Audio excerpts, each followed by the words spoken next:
Assalamualaikum warahmatullahi wabarakatuh. Halo semuanya, perkenalkan nama saya Rini Sabina, NIM 2120201081 dari kelas PGMI 4. Di sini saya akan membahas sedikit materi, yaitu tentang materi IPS SD atau MI. Latar belakang pendidikan IPS adalah penyederhanaan atau adaptasi dari disiplin ilmu sosial dan humaniora, serta kegiatan dasar manusia yang diorganisasikan dan disajikan secara ilmiah. Submateri kelas 4 SD atau MI. Adapun materi ilmu pengetahuan sosial yang akan dibahas di kelas 4 SD atau MI yaitu sebagai berikut. Bab 1 membahas peta dan komponennya, gambar permukaan bumi yang dibuat dengan skala. Bab 2 membahas kenampakan alam dan keragaman lingkungan. Bab 3 membahas sumber daya alam dan kegiatan ekonomi. Bab 4 membahas keanekaragaman suku, bangsa, dan budaya.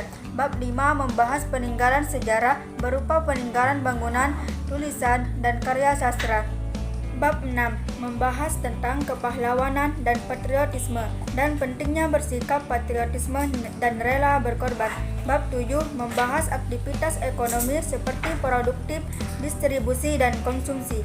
Bab 8 membahas tentang koperasi seperti koperasi lingkungan. Bab 9 membahas tentang perkembangan teknologi seperti produksi, konsumsi, dan transportasi. Submateri kelas 5 SD atau MI. Untuk materi ilmu pengetahuan sosial yang akan dibahas di kelas 5 SD atau MI yaitu sebagai berikut.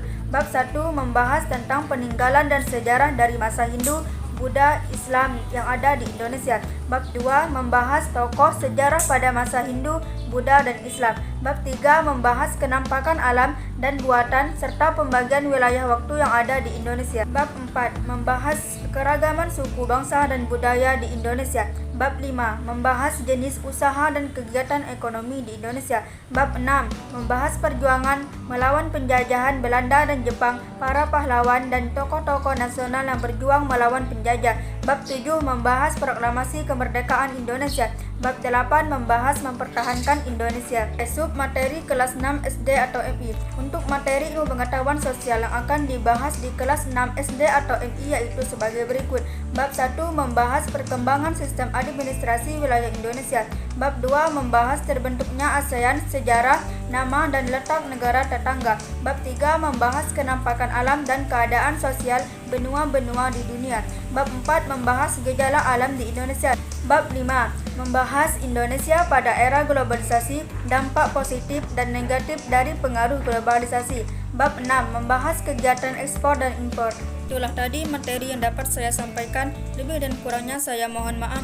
Kepada Allah kita sama-sama mohon ampun. Akhir kalam, wassalamualaikum warahmatullahi wabarakatuh.